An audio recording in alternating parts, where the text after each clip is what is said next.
अस्सलामुअलैकुम नाज़रीन, अल्लाह ताला से ये उम्मीद करता हूँ कि अल्लाह ताला ने आपको जहाँ पर भी रखा होगा अपने हिफ्ज़ व अमान में रखा होगा।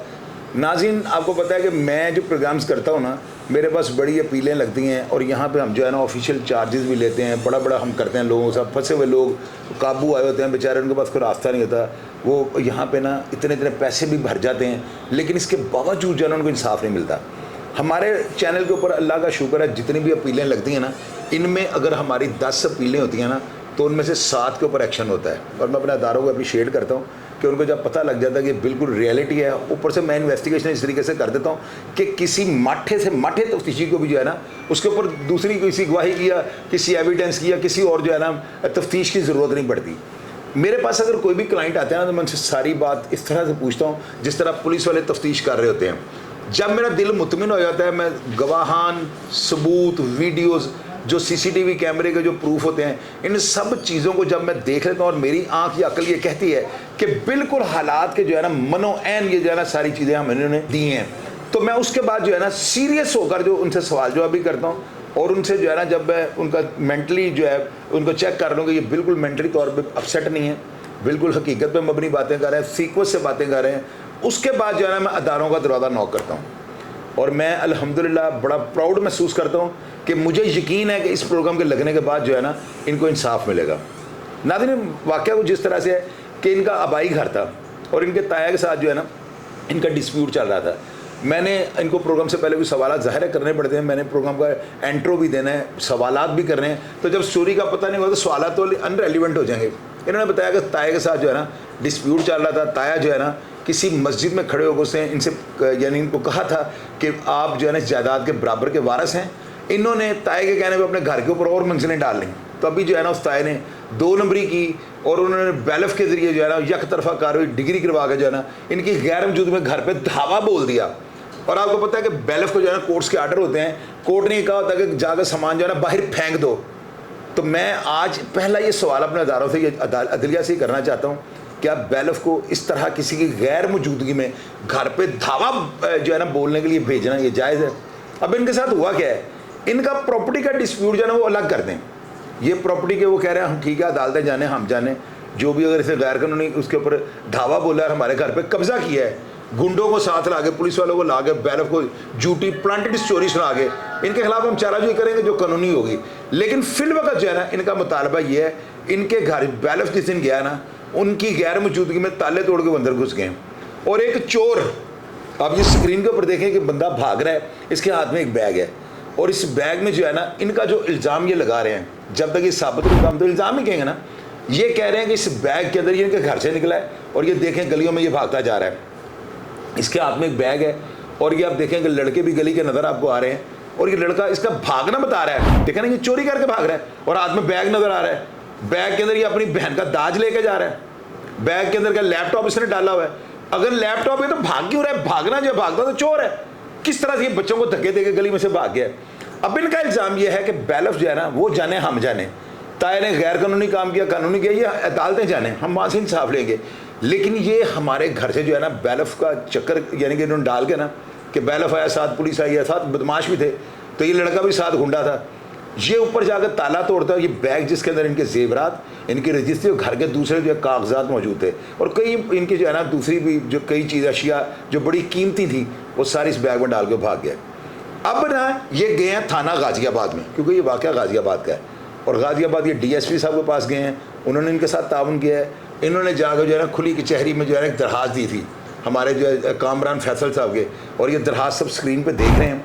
बल्कि मेरा ख्याल है कि कामरान फैसल साहब उन्होंने अगर इसके ऊपर ऑर्डर किया था कि मुतलका थाने आप चले जाएँ तो शायद जो है ना दोबारा इन्होंने परसू नहीं किया, वरना कामरान फैसल साहब ने ऐसा नहीं होने देना था। ये एक लम्हा फिक्री है कि कामरान फैसल साहब जैसे दबंग यानी कि DIG के होते हुए ऑपरेशन के, तो इस तरह की मैला फैडी बातें आती, नीचे अफसर वो बात नहीं सुन रहे। ये DSP साहब के पास जाते हैं और डीएसपी गाजियाबाद को जब ये आगे सारी बात बताते हैं, वो अपने रीडर को बुलाते हैं, खालिद उसका नाम होता है, और ये खालिद को कहते हैं कि भाई देखो ये क्या मामला है। खालिद इनसे जो मामला होते हैं थोड़े बहुत, यानी कि मिठाई के ज़िमरे में यूँ कह लो 10-20 हज़ार रुपये उनसे तोड़ लेता है। और वो देखें, वो भी अगर देखा जाए तो वो भी किस चीज़ के उससे पैसे लिए, ये तो फंसे हुए थे, ये तो दादरसी के लिए। आपको पता है कि ये मिठाई के चक्कर में इसको रिश्वत ही कहते हैं और क्या कहते हैं। अब उसके बाद डीएसपी साहब जो है ना, उन्होंने इनकी वीडियो देखी और रीडर को बुला कर पूछा, और वो जो एक एएसआई जो बैलफ के साथ गया था थाना गाजियाबाद ऑपरेशन का, क्या नाम था उसका? गुलाम महीउद्दीन सर। गुलाम महीउद्दीन को भी वहाँ पे बुलाया और उसको कहा कि तुम अंधे हो, तुम अक्ल के अंधे हो, तुम्हारी अक्ल काम नहीं करती, बंदा भाग क्यों रहा है बैग लेके, मुझे ये बताओ। तो वो को माकूल जवाब नहीं दे सका क्योंकि उससे दूसरी पार्टी से पैसे खाए होंगे। अब नाज़रीन, गाजियाबाद का ये वाक़या है, डीएसपी साहब जो है मुतमिन हो चुके हुए थे, उनकी मौजूदगी में ये जो बयानात आप ऊपर देख रहे हैं ना चलते स्क्रीन के ऊपर, ये 10 अफराद के उन्होंने बयानात लिए हैं जिन्होंने बयान दिया है कि जी ये लड़का जो भाग रहा है, ये इनका घर का सामान लेके भाग रहा है, हमने अपनी आंखों से इसको भागते हुए देखा है। और बीच में एक लड़का रेहान है, ये उसका बयान आप ऊपर पढ़े, उसने ये भी कह दिया कि इसने थोड़े फासले पे बाइक खड़ी की हुई थी और इससे मोटरसाइकिल की चाबी मुझे दी, जब मैं आऊँगा मुझे चाबी दे देना, और जब आगे चाबी इसने मांगी, बैग इसके पास था। ये आप स्क्रीन के ऊपर जो देख रहे हैं, जो एफिडेविट आप देख रहे हैं, जो बयान देख रहे हैं, इसमें ये रेहान नामी बच्चा ने साफ ये बात की है। अब नाज़रीन, अब ये देखें कि चोर भाग रहा है, सीसीटीवी कैमरे की वीडियो मौजूद है और ये प्योर एविडेंस होती है, क्योंकि जो हमारा इस वक्त मॉडर्नाइज सदी का जो कानून पास हुआ है ना, इसमें ये लिखा गया हुआ है कि अगर ऑडियो और वीडियो फ्रांसिक इनको मैच कर दे तो ये नाकाबिले तरदीद सबूत हैं। तो अभी तक इंसाफ क्यों नहीं मिल रहा? अभी देखें, इन्होंने हमारे जो डीआईजी ऑपरेशन है उनको भी दरखास्त दे दी, नीचे मार्क हो गया, गई डीएसपी साहब के पास गया और ये कह रहे हैं कि डीएसपी साहब ने बड़ी ऑनेस्ट तरीके से हमारी बात सुनी है।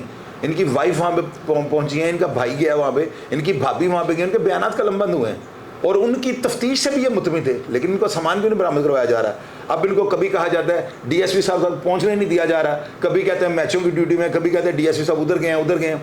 तो आपको पता है कि आम आदमी दरवाज़ा खोल के अंदर तो नहीं जा सकता। तो ये इस चीज़ की वजह से जो है ना, इनको इंसाफ नहीं मिल रहा। अब इनसे मैं जानता हूँ और आपके सामने ऐसे ऐसे सवालात करूँगा, सारी चीज़ जो है इसका पोस्टमार्टम कर दूँगा। ताड़ा की नाम भाईजान? ताहिर महमूद। ताहिर साहब तुम कितों के रहने वाले हो? मैं जी गाजियाबाद ताजपुरे रोड पे रहता हूँ। वाकया तो मैं सारा दसदा कि ਤੁਹਾਡਾ प्रॉपर्टी का डिस्प्यूट चल रहा है। ਇਹ ਚੋਰੀ ਦੀ ਵਾਰਦਾਤ ਜਿਹੜਾ ਲੜਕਾ ਬੈਗ ਲੈ ਕੇ ਜਾ ਰਿਹਾ ਹੈ, ਇਹਨੂੰ ਪੁਲਿਸ ਵਾਲੇ ਨੇ ਥਾਣੇ ਬੁਲਾਇਆ ਸੀ। ਹਾਂਜੀ। ਇਹਨੇ ਆ ਕੇ ਉੱਥੇ ਕੀ ਬਿਆਨ ਦਿੱਤਾ ਸੀ? ਇਹਨਾਂ ਨੇ ਜੀ ਇਹ ਬਿਆਨ ਦਿੱਤਾ ਸੀ ਕਿ ਆਪਣਾ ਡੀਐਸਪੀ ਸਾਹਿਬ ਦੇ ਕੋਲ ਕੇ ਡੀਐਸਪੀ ਸਾਹਿਬ ਨੇ ਬੁਲਾਇਆ ਕਿ ਯਾਰ ਤੂੰ ਇਹ ਆਪਣਾ ਕੀ ਲੈ ਕੇ ਜਾ ਰਿਹਾ ਜੀ। ਇਹਨੇ ਕਿਹਾ ਜੀ ਮੇਰੇ ਵਿੱਚ ਨਾ ਉਹ ਕਾਗਜ਼ਾਤ ਨੇ ਜੀ, ਉਹ ਪ੍ਰਾਪਰਟੀ ਦੇ ਜਾਂ ਦੂਸਰੇ ਤੀਸਰੇ ਕਾਗਜ਼ਾਤ ਨੇ। ਯਾਨੀ ਇਹ ਕਹਿ ਰਿਹਾ ਸੀ ਕਿ ਬੈਗ ਮੈਂ ਘਰੋਂ ਲਗਿਆ ਹਾਂ। ਹਾਂਜੀ। ਤੇ ਉਹ ਕਹਿ ਰਹੇ ਨੇ ਕਿ ਇਹ ਆਪਣਾ ਤੂੰ ਬੈਗ ਜਿਹੜਾ ਨਾ, ਤੂੰ ਬੈਗ ਜਿਸ ਤਰੀਕੇ ਨਾਲ ਤੂੰ ਭੱਜ ਰਿਹਾ ਜਾਂ ਤੂੰ ਕਰ ਰਿਹਾ ਹੈ, ਇਹ ਤੇਰਾ ਤੂੰ ਭੱਜਣਾ, ਤੂੰ ਤੇਰਾ ਸਾਨੂੰ ਇਸ ਤਰ੍ਹਾਂ ਅੱਛਾ ਨਹੀਂ ਲੱਗ ਰਿਹਾ, ਤੂੰ ਜੋ ਚੀਜ਼ ਹੈਗੀ ਨਾ ਸਾਬਤ ਕਰ ਇਹਨੂੰ ਲਿਆ ਇੱਧਰੋਂ। ਠੀਕ ਹੈ ਜੀ। ਇਹਨਾਂ ਨੇ ਕਿਹਾ ਜੀ ਕਿ ਮੈਂ ਜਿਹੜਾ ਨਾ ਕਿ ਸਰ ਮੇਰੇ ਪਿੱਛੇ ਨਾ ਉਹ ਐਸਆਈ ਸਾਹਿਬ ਨੇ ਪੁੱਛਿਆ ਕਿ ਇਹਦੇ 'ਚ ਬੈਗ 'ਚ ਕੀ ਹੈਗਾ, ਤੇ ਉਹਨੇ ਕਿਹਾ ਜੀ ਝੂਠ ਮਾਰ ਕੇ ਸਰ ਜਦੋਂ ਇਹਨਾਂ ਨੇ ਪੈਸੇ ਖਾਦੇ ਹੁੰਦੇ ਨੇ ਤੇ ਫਿਰ ਇਹਨਾਂ ਨੇ ਉਹਨਾਂ ਦੀ ਗੱਲ ਹੀ ਕਰਨੀ ਸੀ ਸਾਨੂੰ। ਇਹਨਾਂ ਨੇ ਤੁਸੀਂ ਮੈਨੂੰ ਇਹ ਦੱਸੋ ਉਹਨੇ ਕੀ ਬਿਆਨ ਦਿੱਤਾ ਮੁੰਡੇ ਨੇ? ਉਹਨੇ ਮੁੰਡੇ ਨੇ ਬਿਆਨ ਦਿੱਤਾ ਸਰ ਕਿ ਮੈਂ ਨਾ ਇਹਦੇ 'ਚ ਕਾਗਜ਼ ਲੈ ਕੇ ਜਾ ਰਿਹਾ ਸੀ, ਮੇਰੇ ਚ ਕੁਝ ਚੀਜ਼ ਨਹੀਂ। ਯਾਨੀ ਇਹ ਬੈਗ ਉਹ ਘਰੋਂ ਹੀ ਲੈ ਗਿਆ? ਘਰੋਂ ਲੈ ਕੇ ਗਿਆ। ਅੱਛਾ, ਹੁਣ ਤੁਸੀਂ ਮੈਨੂੰ ਦੂਸਰੇ ਸਵਾਲ ਦਾ ਜਵਾਬ ਦਿਓ ਕਿ ਜਦੋਂ ਤੁਸੀਂ ਉੱਥੇ ਪਹੁੰਚੇ ਤੁਹਾਨੂੰ ਕਾਲ ਆਂਦੀ ਕਿ ਤੁਹਾਡਾ ਬੈਲਫ ਘਰ ਪੈ ਗਿਆ? ਹਾਂਜੀ, ਮੈਂ ਘਰ ਨਹੀਂ ਸੀਗਾ ਮੌਜੂਦ। ਤੁਸੀਂ ਘਰ ਮੌਜੂਦ ਨਹੀਂ ਸੀ? ਨਹੀਂ, ਮੈਂ ਅੱਧੇ ਪੌਣੇ ਘੰਟੇ ਬਾਅਦ ਆਇਆ। ਤੁਹਾਨੂੰ ਕਾਲ ਗਈ ਨਾ ਜੀ? ਤੁਸੀਂ ਆਂਦੇ ਹੋ ਤੁਹਾਡੇ ਘਰ ਦਾ ਤਾਲਾ ਟੁੱਟ ਚੁੱਕਿਆ ਸੀ? ਮੈਂ ਤਾਲਾ ਮੈਂ ਆਇਆ ਵਾਂ ਤੇ ਥੱਲੇ ਮੈਂ ਮੇਰੇ ਭਾਈ ਦਾ ਸਮਾਨ ਥੱਲੋਂ ਤਕਰੀਬਨ ਕਾਫੀ ਉਹਨਾਂ ਨੇ ਸਮਾਨ ਕੱਢਤਾ ਸੀ। ਮੈਂ ਉਹਨਾਂ ਨੂੰ ਕਿਹਾ, ਮੈਂ ਕਿਹਾ ਜੀ ਸਾਡੀ 7 ਤਰੀਕ ਪਈ ਹੋਈ ਹੈ, ਤੁਸੀਂ ਅਦਾਲਤੀ ਮੈਟਰ ਹੈ, ਅਦਾਲਤ 'ਚ। ਉਹਨਾਂ ਕਿਹਾ ਤੁਸੀਂ ਸਾਨੂੰ ਨਾ ਆਪਣਾ ਕੰਮ ਕਰਨ ਦਿਓ। ਐਸਆਈ ਗੁਲਾਮ ਮਹੀਉਦੀਨ ਨੇ। ਜਦ ਮੈਂ ਉੱਤੇ ਦੇਖਿਆ ਇਸ ਤਰ੍ਹਾਂ, ਮੇਰੀ ਨਾ ਉੱਪਰ ਵਾਲੀ ਮੰਜ਼ਲ ਹੈ ਇਸ ਤਰ੍ਹਾਂ, ਉੱਤੇ ਮੈਂ ਦੇਖਿਆ ਤੇ ਉੱਪਰ ਨਾ ਇਹ ਵਸੀਮ ਜਿਹੜਾ ਆਪਣਾ ਉੱਤੋਂ ਦੇਖ ਰਿਹਾ ਸੀ, 2 ਇਹਦੇ ਨਾਲ ਹੋਰ ਬੰਦੇ ਸਨ, ਉਹ ਵੀ ਦੇਖ ਰਹੇ ਸੀ। ਜਦ ਕਿ ਮੈਂ ਉਹਨਾਂ ਨੂੰ ਐਸਆਈ ਗੁਲਾਮ ਮਹੀਉਦੀਨ ਨੂੰ ਉੱਥੇ ਕਿਹਾ ਮੌਕੇ 'ਤੇ, ਐਸਆਈ ਗੁਲਾਮ ਮਹੀਉਦੀਨ ਨੂੰ ਕੋਈ ਸ਼ਾਇਦ ਦਿੱਤੀ ਹੈ ਮਿੱਠਾ ਮੁੱਠਾ? ਨਹੀਂ, ਮੈਂ ਉਹਨਾਂ ਨੂੰ ਨਹੀਂ ਦਿੱਤਾ ਹੈਗਾ। ਉਹਨਾਂ ਕੋਲ ਮੰਗੇ ਨੇ? ਉਹਨਾਂ ਨੇ ਮੈਨੂੰ ਪਹਿਲੇ ਕਹਿੰਦੇ ਸਨ, ਜਦੋਂ ਫਿਰ ਕੰਮ ਖਰਾਬ ਹੋ ਗਿਆ ਤੇ ਫਿਰ ਉਹਨਾਂ ਨੇ ਯਾਨੀ ਕਿ ਮੈਨੂੰ ਪਤਾ ਲੱਗ ਗਿਆ ਹੁਣ ਤਾਂ ਮੈਨੂੰ ਲੱਭਣਾ ਕੁਝ। ਹਾਂਜੀ।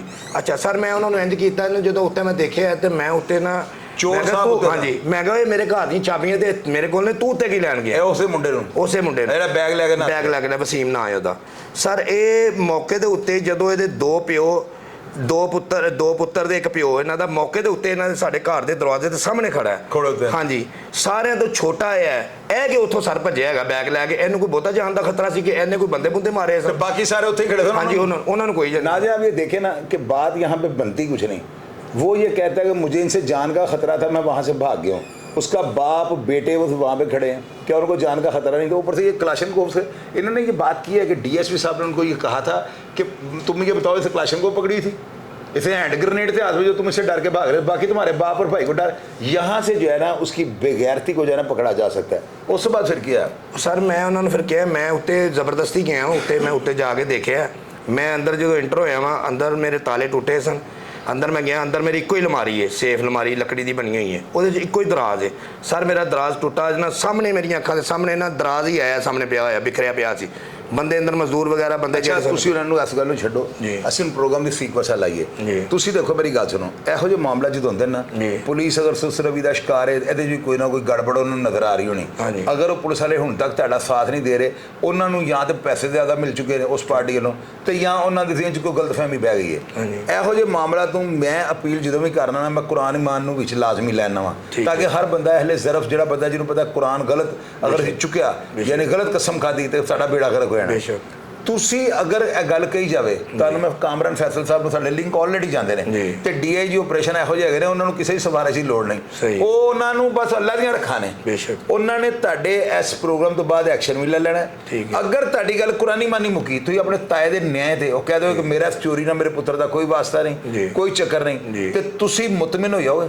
ਸਰ ਦੇਖੋ ਅਸੀਂ ਮੁਤਮਿਨ ਉਹਨਾਂ ਦੇ ਕੁਰਾਨ ਦੀ ਜਦੋਂ ਗੱਲ ਆ ਜਾਏਗੀ ਕੁਰਾਨ ਤੇ ਅਸੀਂ ਮੁਤਮਿਨ ਹੋ ਜਾਵਾਂਗੇ, ਲੇਕਿਨ ਅਸੀਂ ਆਪਣੇ ਤਾਏ ਤੇ ਮੁਤਮਿਨ ਨਹੀਂ ਹੋਵਾਂਗੇ, ਕਿਉਂਕਿ ਜਦੋਂ ਸਾਡੇ 20-25 ਸਾਲ ਸਾਡੇ ਵਾਲਦਾ ਵਾਰਿਸ ਸਾਹਿਬ ਨੂੰ ਫੌਤ ਹੋ ਗਏ ਨੇ, ਇਸ ਦੌਰਾਨ ਸਾਡੀਆਂ 10 ਫੌਤਗੀਆਂ ਹੋ ਗਈਆਂ ਨੇ।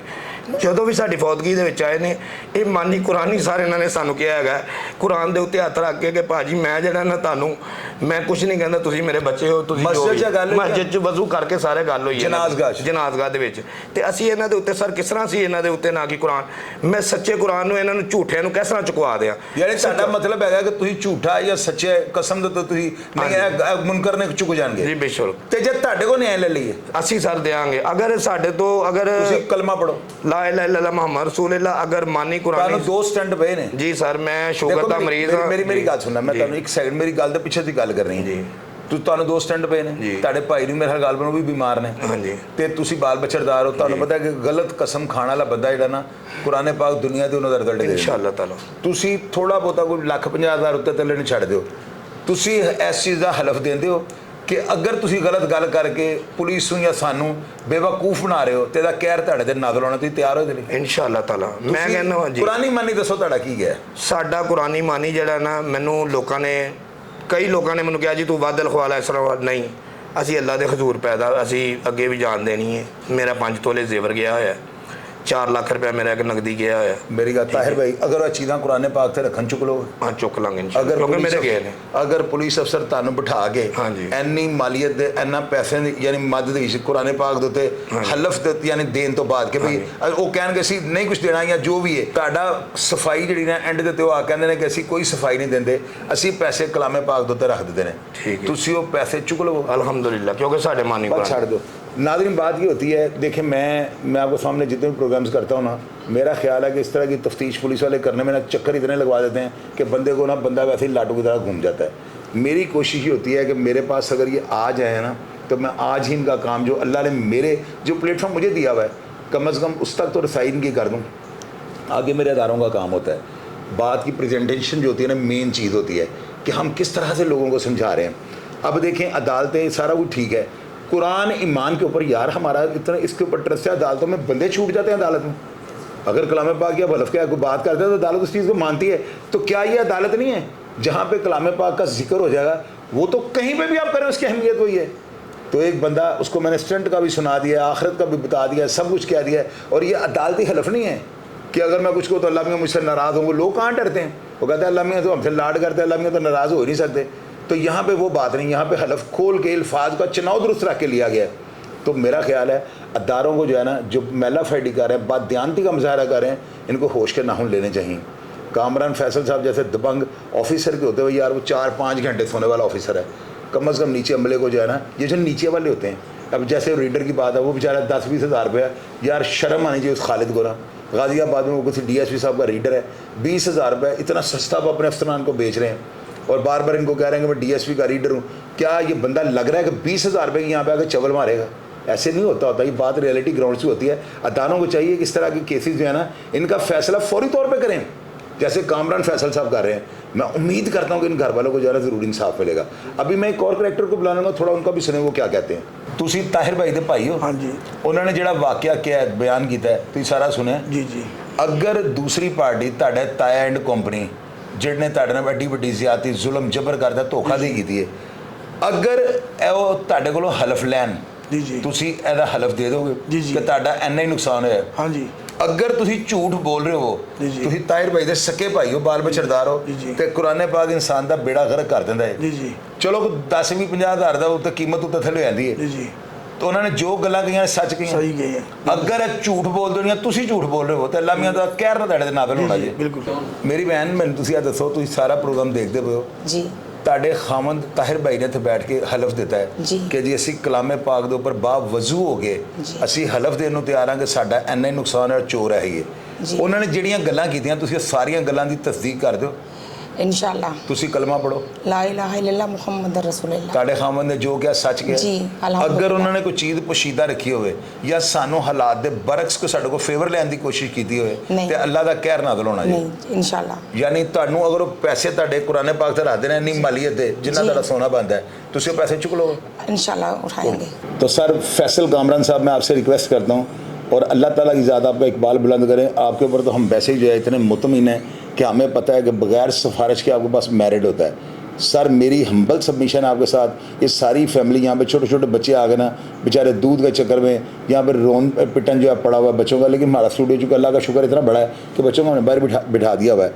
सर मेरी हम्बल सबमिशन है आपके साथ कि अगर ये अफराद इतने हमें दावे से अगर मेरे पास आते हैं तो ये एक उम्मीद लेकर आते हैं, और सर हम आपके जो है ना सर के ऊपर उड़ते फिरते हैं, हमें पता होता है कि यहाँ पे इंसाफ होता है। खुदा और खुदा के रसूल को हाजिर नाज़र जान के ये बात आपसे कर रहा हूँ कि मैंने हर तरह की तफ्तीश कर ली है। वो रो रहे हैं पिट रहे हैं, वो कहते हैं यार मकान का चक्कर तो शायद सब अलहदा कर दें, हमारी चोरी हो गई दिन दिहाड़े और चोर देखें वीडियो में भी नज़र आ रहा है, तो क्या वजह इनको इंसाफ क्यों नहीं मिल रहा है। सर मैं आपको लिंक भेजूँगा और आपने फॉरवर्ड इनको करना है ना, साथ आपने मेरी ज़ात की खातिर जो है ना फ़ोन भी कर देना मुतल्लिक़ अफसरान को, और उनको आपने ये कहना है कि अगर मैरिड है तो इनका हक़ इनको दे दें, अगर ये गलत हैं या इल्ज़ाम लगा रहे हैं तो इनको औलाद में बंद कर दें। मैं उम्मीद करता हूँ कि लोग जो है ना कमेंट बॉक्स में लाजमी लिखेंगे कि इनकी बात में किस कदर सदाकत है और ये किस तरह के करैक्टर के लोग हैं। क्या ये सही इल्ज़ाम लगा रहे हैं जिस तरह 10 स्टाम्प पेपर इन्होंने पेश किए हैं, इसी तरह आप अफराद इस वाक़या के जो है ना चश्मदीद होंगे। नीचे लाजमी लिखिएगा ताकि अदारों को जो है ना इंसाफ देते वक्त कबाहत महसूस ना हो। प्रोग्राम का फीडबैक लाजमी दीजिएगा और मैं हमेशा की तरह आपको रिप्लाई करने की कोशिश करूँगा। ढेर सारा ख्याल रखिएगा जी। पाकिस्तान जिंदाबाद।